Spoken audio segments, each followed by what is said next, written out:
Hi, guys. This is Help Me Be Me. This is Sarah Mae Bates, and this is an episode I'm calling Cultivating a Creative Dream or Reclaiming a Lost Self.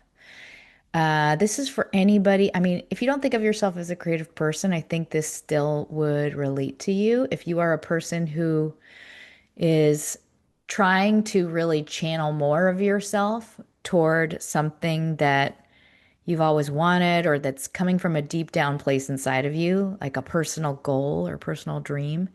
If you are struggling with having like enough impetus or enough energy or focus to channel toward something that you are gifted to bring into this world, it can be something that is so meaningful and so important to you, and yet you can feel like you have zero traction on it. So this is for anyone who is dreaming of something that they want to quote birth into this world. If you're struggling to get into what I would call flow or creative flow, know that that is not necessarily because you're not capable or not that it's not an important goal for you. I mean, there's so many things that block energy, and we creative people in general are very sensitive, and therefore the energy can get blocked by a lot of things. So I will just start this by saying, know that your voice, your creations, your expressions, like what you have to say, it's not for everyone, but your energy is precious and it is such a finite resource.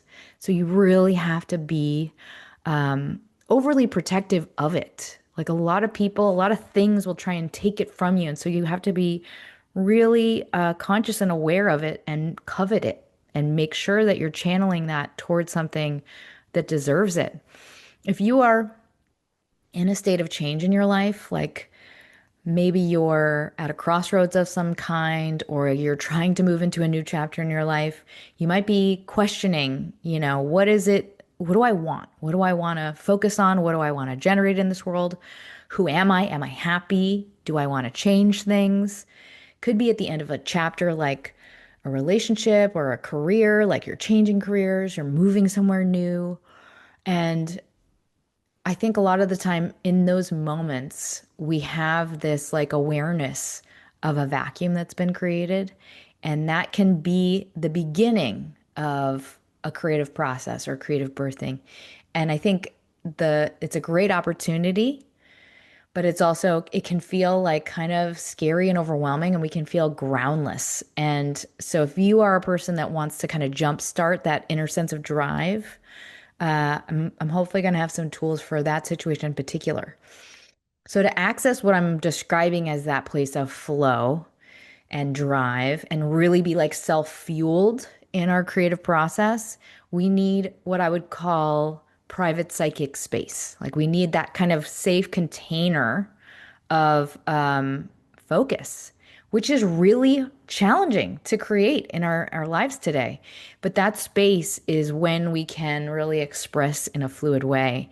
That space, we have to kind of boundary and make it important because it's not something that will, by the defaults of society, be something that we get paid for necessarily, or that people are going to honor in us. We have to be the one that kind of is the gatekeeper to it and make sure to protect it. It's so sacred, it's so rare. So if you have been squatted on, by a person or an industry or a system in your life, and your energy has been kind of fully occupied, I just want you to take note of that and kind of forgive yourself, because I feel like a lot of people blame themselves for not being active in creative ways or not being active toward realizing a personal goal. And it's not because you're not smart, talented, capable. It's partly just being fractured and energetically compromised by all of the things that pull us in adult life. And I think a lot of us beat ourselves up for a lack of investment in those little embers of creativity. Just get rid of that process. If that's happening for you, like I am guessing that life factors have been kind of the main character in your situation. When we don't have the resources for creative energy, it is very difficult to take action because it draws like the deepest form of focus and the deepest, most kind of vulnerable form of energy. It's almost like having to poop in front of other people. Sorry to be gross, but like that's kind of what it is, you know? It's super delicate to be in that space of flow. So, like, if you've been kind of doing a lot of grown up stuff and like taking care of other people or going to a job, like, don't blame yourself for not having spent a lot of time and energy on whatever this goal is. And know that if you're at this kind of crossroads where you're like, I do want to invest more in my creative self, you are at the beginning of the process of change. And that is a really exciting place to be in. What we're going to do in this episode is start to build up the routine and get moving toward a creative goal and just start to reframe our thinking around that process. So, with that, there are three parts to this episode: the what, the why, and the how, the tools. Part one, the what. Well, being blocked in like a creative flow kind of way, it could be because of just a relationship or a relationship to a role, a relationship to other people in your life. I think relationships take up so much of our creative energy, as do jobs. And if you are spiritually taxed or energetically taxed, we're not going to have access to flow because it is such an energy suck, you know? Sometimes that's because your life has just been set up to negate yourself and your needs or negate your private psychic time. And sometimes it's because it's just out of use. I know for myself, I got into a rhythm of being corporate and being kind of like this professional identity. And I just forgot the muscles of creative expression because I was like playing this very official kind of role and speaking in this like acronym voice. And it like was a muscle that just got underused to the point where I couldn't hear it anymore. And I was like, is that even still in me? Thankfully, yes, it is. But like you really have to deliberately start practicing it over again, like you haven't you forgot how to swim, that kind of thing. Like you have to just go through the motions and like reteach yourself the rhythms for it to start to flow again. I'm guessing also if you have a creative block of any sort or performance anxiety related to this goal, there was an experience that gave you some kind of performance anxiety. I think a lot of the time we discount how wounding criticism can be in the face of something that comes from self or comes from soul. Like if one person gives you negative feedback related to something that is precious to you, it can make it feel like, oh, I'm just not going to take that risk again. I'm not going there ever again. And it doesn't even have to be a major experience. It could be something like as simple as someone not liking it or someone saying something mean. So I throw that out there in case there is something that needs a little bit of excavation or attention if someone hurt you.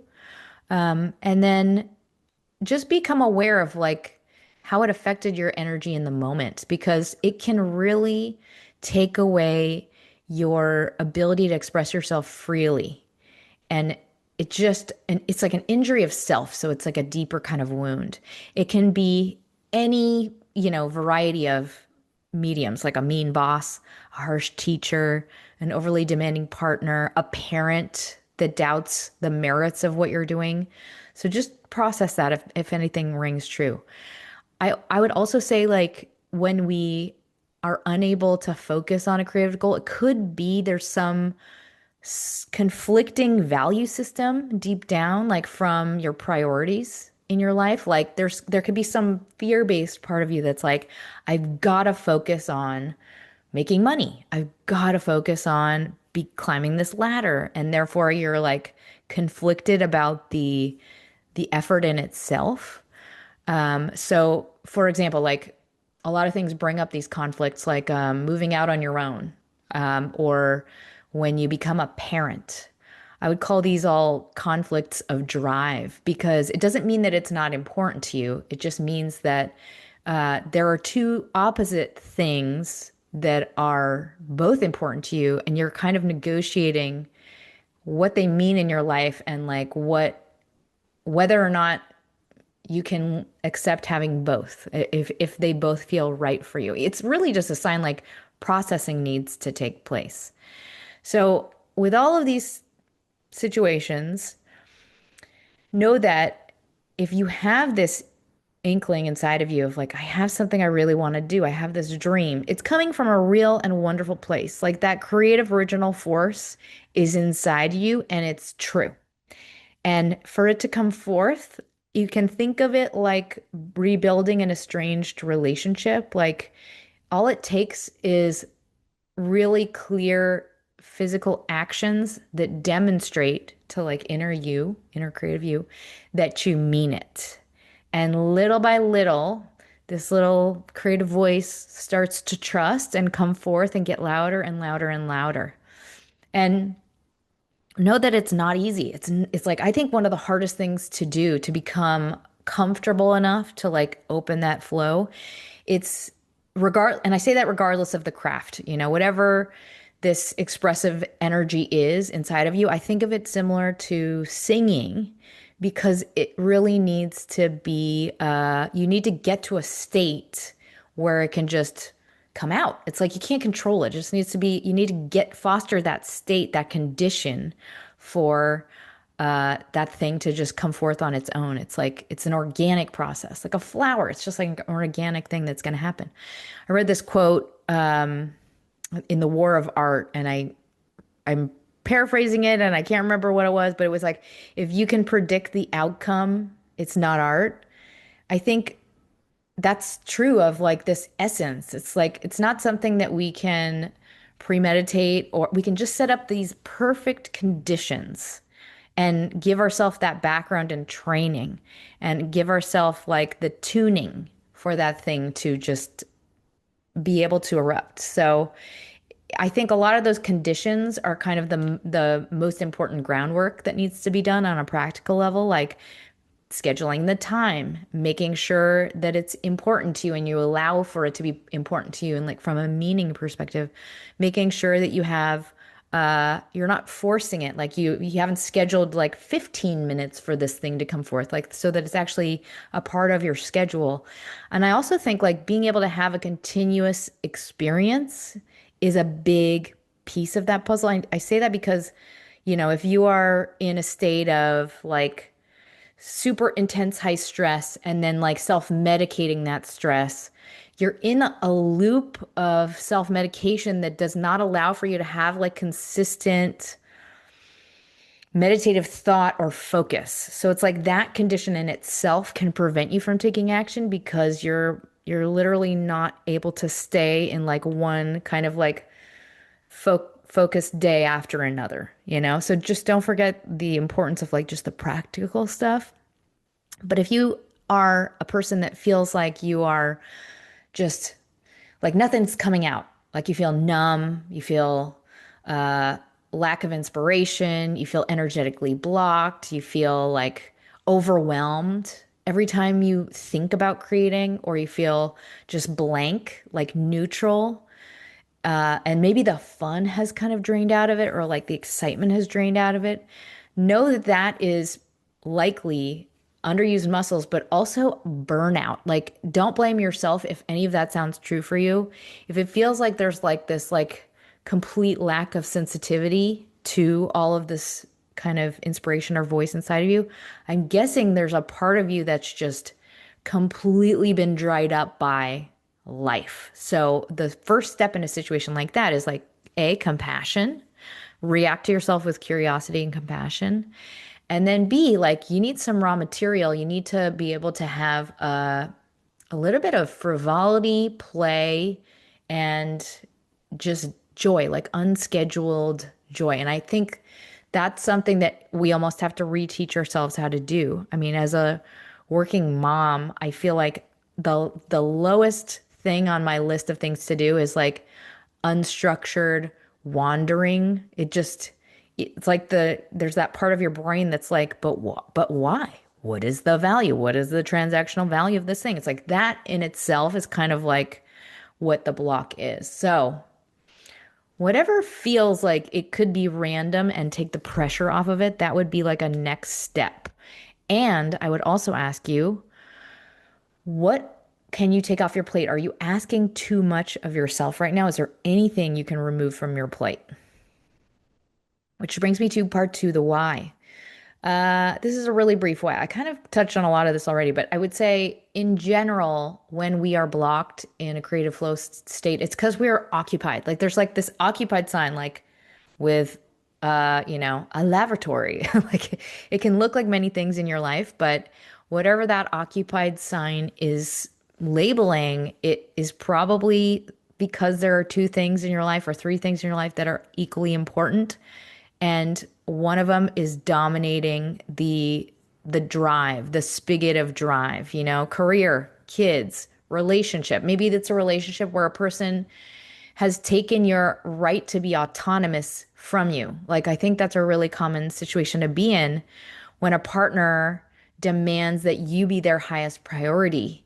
It means that all of your creative energy is sucked into acquiescing to that person's needs or being not having your schedule blocked because that person wants you to be open or being constantly in conflict with another person who demands your attention. Like all of these are real and huge emotional energy sucks. Like they preoccupy us and they keep us part of ourselves fully immersed in the mind and systems of another human being. So if you don't have autonomy in your own head, if your head is being kind of squatted on, quote unquote, by another person's thoughts, feelings, potential actions, there is your reason for not being able to access flow. That in itself, I think people like that give us a constant state of anxiety because we're constantly predicting what's going to happen. We're constantly in a threat state of planning, anticipating what the other person's going to do, what they're going to say. What I'm kind of describing right now is codependency. Another big factor in a lack of ability to be self-expressive or active on a goal is unprocessed trauma and or codependent relationships. So like if you were a kid that grew up as a caregiver or you were constantly kind of anticipating the emotions of a caregiver because of depression, rage, alcoholism, them being kind of stunted emotionally, like maybe they were constantly dealing with their relationship and you became their therapist. All of these things kind of train our body to be somewhere else. We're in someone else's life. We're in some other situation mentally. So we can't really feel safe in our bodies and peaceful in our bodies. So all of these things are really they're draining to what I would call our life force. And that is like if you've ever read a book by Phil Stutz, like that energy reservoir for creation is something that we need to create, protect, covet, incubate. So with that, here is part three, the how, the tools. But first, a brief word from our sponsors.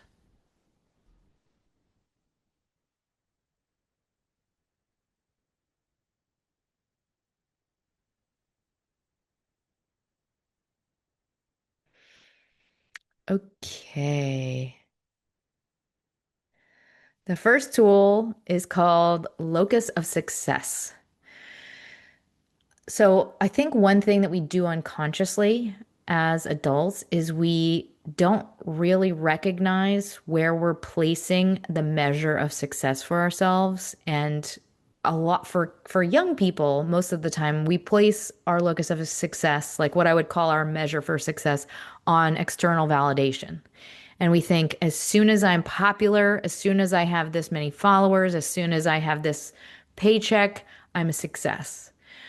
But that, as we learn, usually in like your 20s or your 30s, as soon as you get that thing, you're like, oh, it didn't really fix me. It didn't really make me feel better about myself. It completely was temporary. Like we realize that that is a hollow measure. So as we get older, what we have to do is really recognize that external validation is not in itself a fulfilling goal. Like it lacks deeper meaning.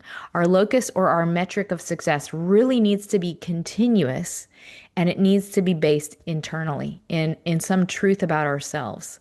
So how do we do that? First, we have to recognize it as like a pattern of like constantly looking outside of us. Like, I need that badge, I need this measure.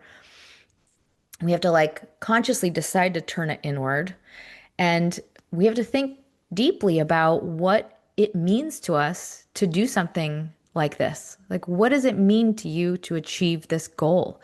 If it's coming from a place deep within, it's oftentimes because we really passionately believe in that thing. Like for me, for example, for this podcast, like at the beginning of it, I used to have a constant fixation on how many people had listened to something or how many followers I had.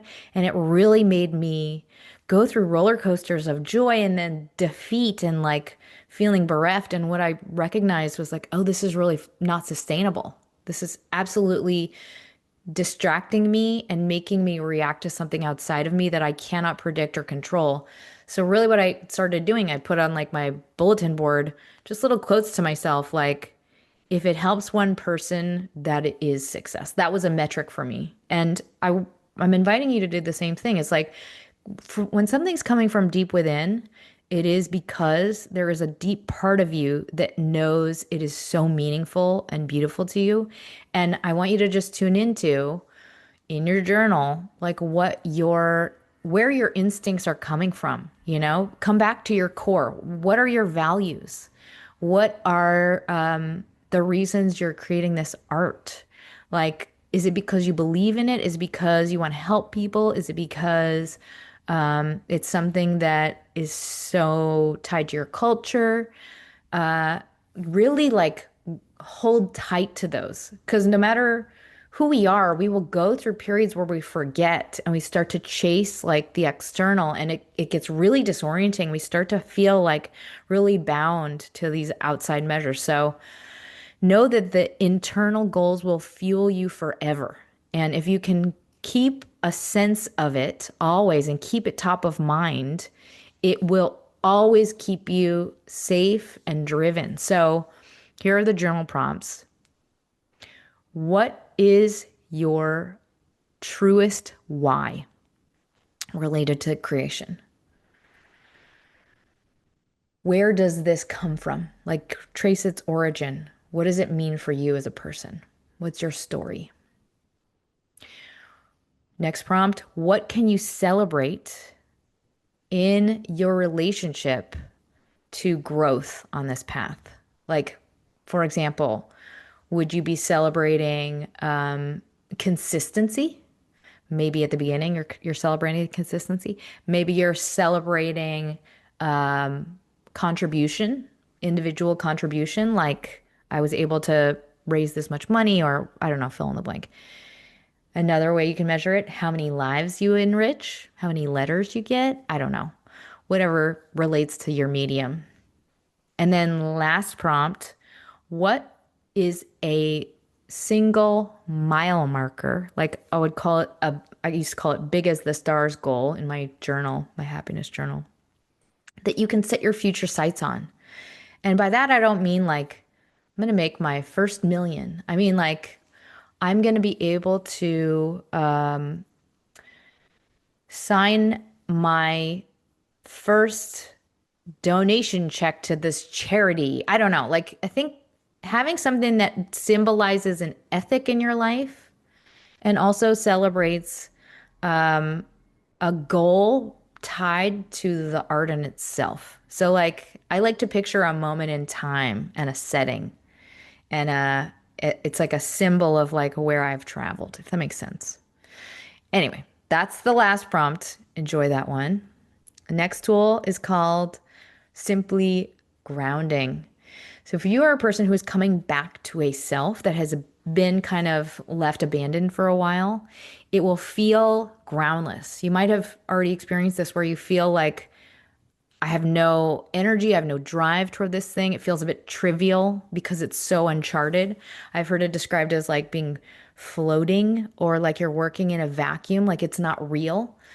First of all, expect that. Know that that's true for everyone in this situation. It's not a symptom of the validity of your goal. It's just the nature of it being completely without path. It's uncharted because it's personal. So know that like that's normal. And when we start this process, our goal is to first ground and then build momentum. It's really about creating a structure for ourselves that we can build upon. And like that structure is what allows us to start building the momentum. So, small successes, that's what this tool is really about. The goal is really just to start with uh, a routine. We need to have like a routine so that we can have these like little tiny chemical gushes of reward related to our goal. And for that to be, it's like this tiny pattern that starts to become self-fueling. So imagine, this is the first step in this tool. Imagine what success to you in a single day looks like. What does that look like in the most ideal shape or form? And now that you kind of have a sense of that, know that that's like, it's probably where you're going to end up. But right now, we're not focused on that as much as we're trying to build out a very achievable routine that will allow you to feel like, I fucking nailed it. I accomplished it. I checked the boxes today and it's real. But the key here at the beginning is making those things achievable. So, really taking apart the individual ingredients that are needed for your first benchmark goal and making them things that are most likely things you will accomplish today. So, and know that I am a firm believer that like nothing exists unless it is blocked in your calendar. I don't mean that like on a vacation time, but I mean like when you're active in the process of achieving something, like book the time, make it concrete, obey the calendar like it's God. And we need to have in this calendar time that is scheduled for all the houses. I don't mean just like I'm going to write 100 pages today, and then I'm going to pee, and then I'm going to eat a small meal, and then I'm going back to writing. Like, whatever the thing is, like, I'm not about making this thing dominate your life. I mean, all of the houses that allow you to be a balanced individual. So, like, and I would start this blocking out of calendar with 4 things that are achievable. And then if you want to have a little section of bonus goals that are secondary, I welcome that list as well. But like right now, it's like we need to think about our energy, making sure energy is being built in momentous ways.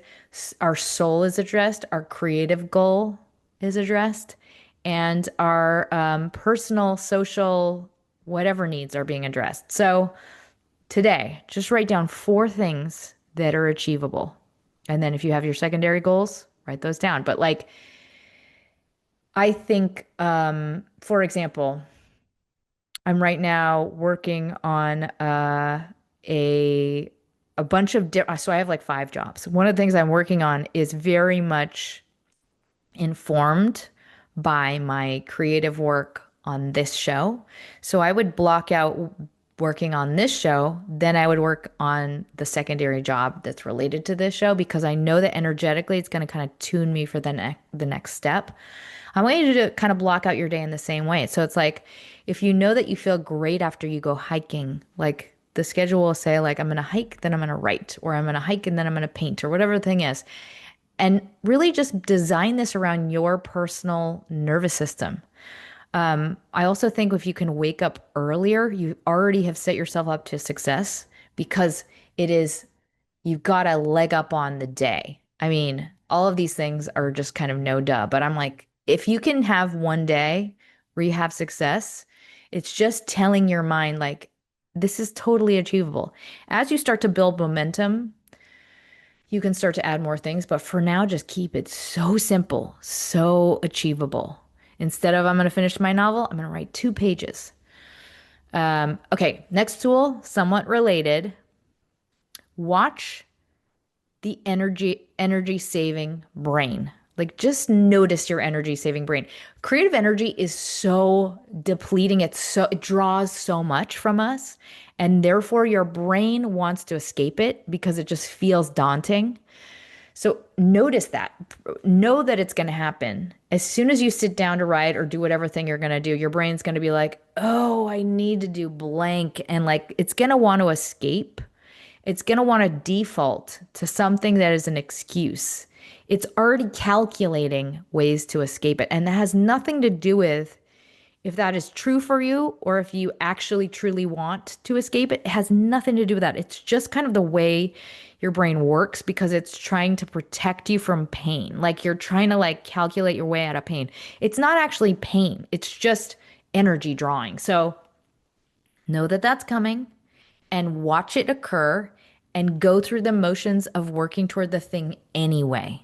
It's really just about getting over that little hump and training ourselves out of that little hump and enduring going through the motions at the beginning. You're going to be going through the motions of the thing. It's not that you hate it, it just feels very, very foreign and not like natural just yet. Know that also you're going to be constantly chattering about this not being valid, that this is not true for you, that you're not good at this. That's how it should feel. It is just the stage of newness. And just respect that that is part of what we all go through and really stick to it. Just for like at the beginning, it's going to feel like just walking through mud. It's like it's not going to feel natural just yet. We're just going to have to go through the motions and pretend like it's natural until eventually we have built momentum.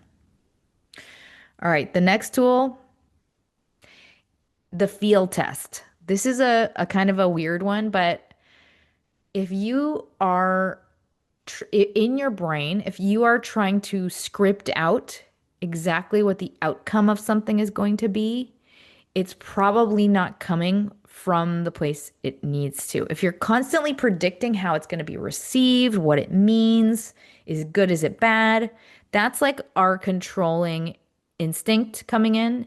And the goal is just to get into completely uncontrolled flow. And like, so what I'm calling the feel test is really just a reframing of the way our energy, our creative energy works.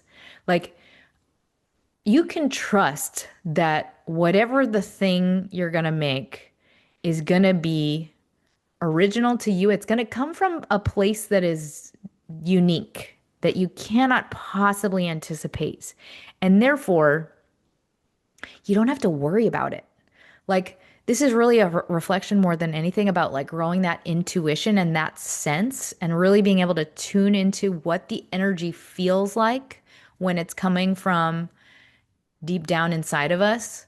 Like the fact that kids know how to improvise, it's just a natural instinct in them. The same goes for us if we can get into that setting. You know, there's a James Thurber quote, you might as well fall flat on your face as lean over too far backwards. I think there's some part of our adult selves that are taught to appease others and to abandon that kind of creative original self just to acquiesce to culture. And we have to like literally untrain that in ourselves constantly. And so really what this tool is like being able to recognize in yourself when something is performative and not because of how it feels in your body. Like if you find something is coming from a place of insecurity and you're trying to act like somebody else, it's already reduced. You've already cut it off at its knees. So if you're finding this new chapter of your life, like really allow yourself the opportunity to own it, act as if, trust the process, and know that with repetition, it will eventually be coming truly from you. At first, it'll feel fake. At first, it's about building that routine, that structure for yourself, that grounding for yourself. But eventually, it's going to be self-fueled. And the only correct answer is just what comes from inside of you. That's it. Don't judge it. Allow it to come forth. Okay, the next tool. Expect newness. Picasso once said, inspiration exists, but it has to find you working.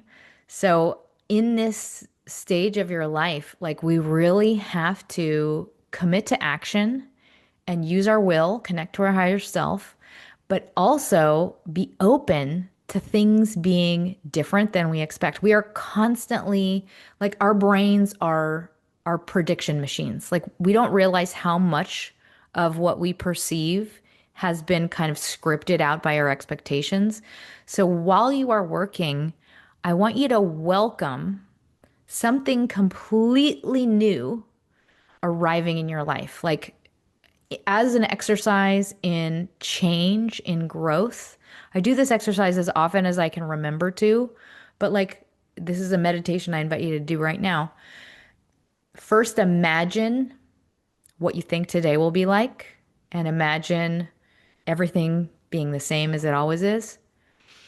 And now, meditate on everything in your day being something totally new, something that you cannot anticipate, something that is unique, exciting, inspiring, fresh, different. Because whatever we expect to see, we will see.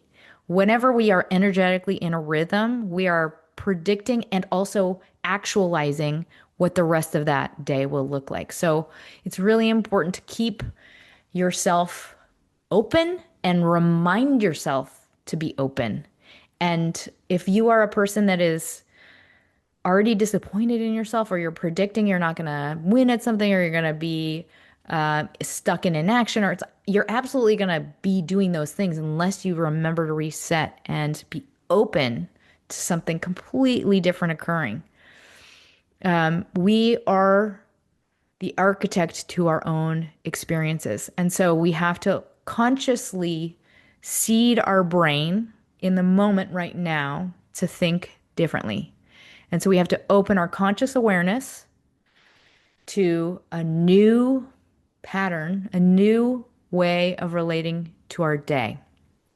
So I just call that in case you're a person who is looking for a problem or focused on a problem or really focused on inaction or like, look, my feet aren't moving. I'm so mad at my feet. If you have you noticed that kind of thought process happening, it's probably your brain is just defaulting to an old pattern. So that is just an instant thing for you to recognize. It's like, oh, I'm practicing an old feeling.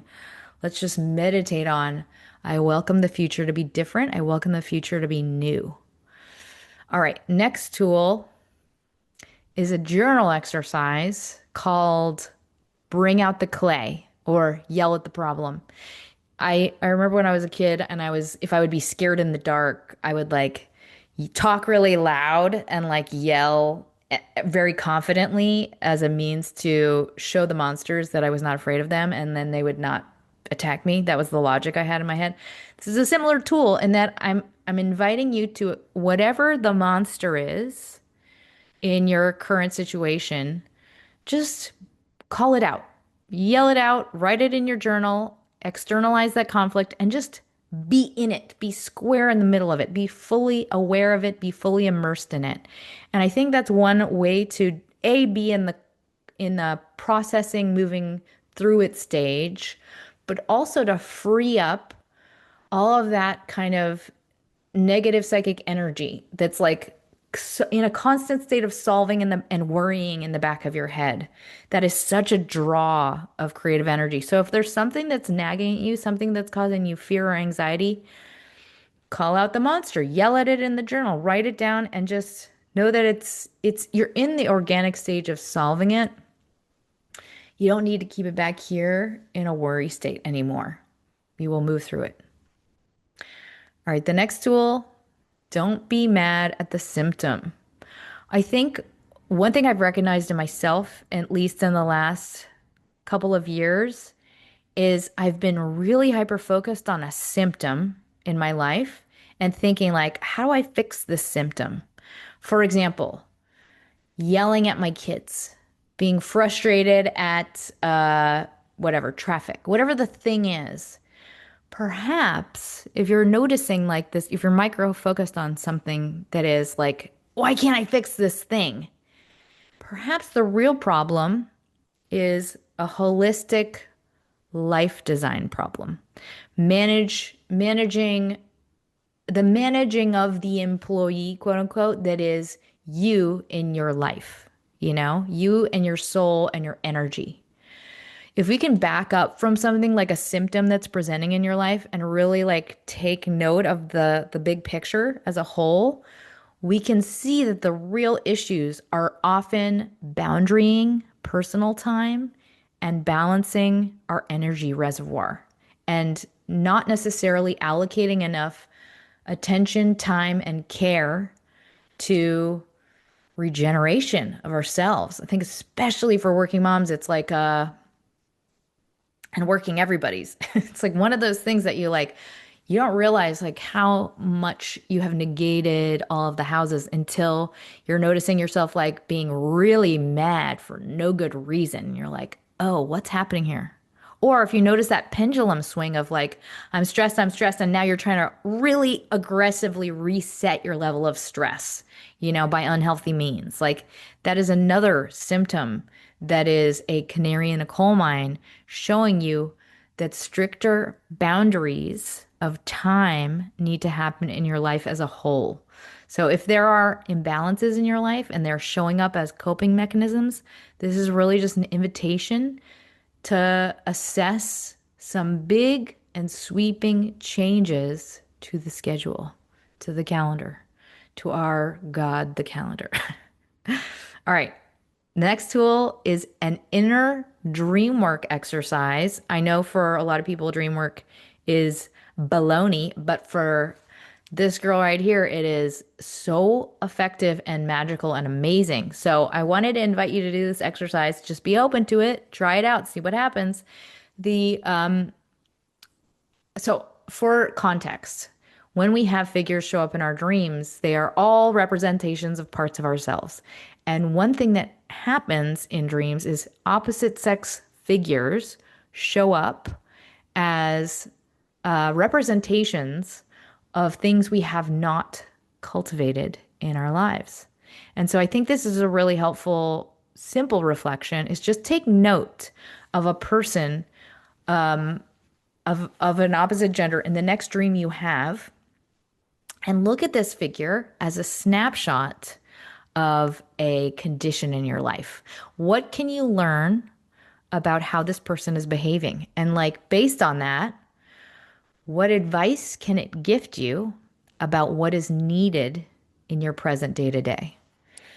I think that when we have a like real metaphorical kind of exercise like this, even if you don't believe in dream work, what it allows us to do is just free associate and talk to ourselves. So even if you think this is complete hooey, or I still want to try this exercise because what you'll find is you're like just saying like, well, it could mean this, and like maybe this is something I should be thinking about, and like this thing is true for me. It's all of a sudden you're just having a conversation with yourself. So I think it's a valid exercise regardless.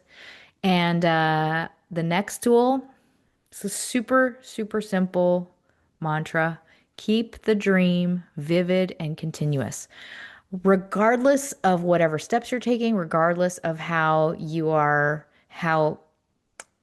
much momentum you build, how fast you build it, the only thing we have to really do is just keep focusing on our dream. Just keep imagining it, keep giving it creative weight, keep it alive, keep feeding it in tiny little, crumbs if it must be, but like just keep working on it in any shape or form and keep it simple. Don't focus on failure, just focus on any and all actions. Focus on talking about it. Focus on referring to it. Focus on journaling about it. Whatever it is, just allow it to be alive in some shape or form energetically. And know that the universe helps. Like that is a mantra that has helped me a ton. It's just reminding like fate has such a big part in all things in our life. The universe helps. If you have a goal that is true and meaningful for you, the universe is going to help you with it. Just allow it to have validity in your person. So those are the tools. I hope you enjoyed this episode. Thank you to all of my sponsors. Thank you to everyone that's left comments. I really, really appreciate them. If you know anyone that this episode could help, please share it. And if you want to learn more about my work or see anything else from this podcast, you can head to yaywithme.com. In closing, I had an epiphany recently. I realize like I get better at stability and making do in just my ability to tolerate stress and going through the motions, but I don't get necessarily better at life design unless I am conscious in the change, unless I am really deliberate about reflecting on what I need to change. And I bring that up because I think what happens when we're in a practice of self-care is like we just get better at managing, but we end up approaching our life with the same kind of value system. Unless we consciously think about our values and we think about our happiness, it's like we go on an autopilot. So I bring that up to say, what would it take to change your priorities? What would it take for you to change how you design your life? It takes reflection. It takes allowing yourself the time to think about what's meaningful to you on like in a big picture life kind of way, and not just be a hamster reacting to your duties and not be just like, being better, behaving better, being a good kid and surviving and getting through. Like some things in life we do because just simply they matter. They matter and they're beautiful to us because we love them, because we grew up doing them, because they bring a spark of color to our lives. They don't mean anything outside of that. They don't earn us any money. They don't get us any attention. But some things in our life we do just because they matter to us. And that is an important part of life's beauty. So I want you to remember that. Like some things are just because they are. And how you value yourself and your life is a true and honest thing. And we have to actually show up for ourselves in that way, just like we would for a child or a friend. Like, really respect the importance of you in your life and you in your time. On a personal note, I recently had a dream that I focused on with all of my soul. And it took such a long time. It took so many years. And I finally realized it. And it was so profound and wonderful. And that's really why I wanted to make this episode because it's like a lot of people talk about, like, life is about the process, it's not the destination. If you have a dream, it's because there's a deep part of yourself that passionately wants to actualize that dream. It's something that comes from a holy place inside of you. And so know that no matter how impractical it is, it's true. It wants to come forth. So really, I invite you to like be valid in that goal, be valid in that dream, get closer to it, rebuild the connection to that self, be open to that thing evolving as you evolve, as you kind of fine tune all of your talents and your abilities. Like that thing will evolve and change. It's like the energy flow. It's just like a plant through concrete. It finds a way, it finds the oxygen in a new way as you grow and change. And that is just natural to the road. But to all of you creative people out there, you are the brilliance of the planet and you are what creates life and creates the world. So stay at the wheel, protect your energy, go through the motions, know that it is sacred, and smile.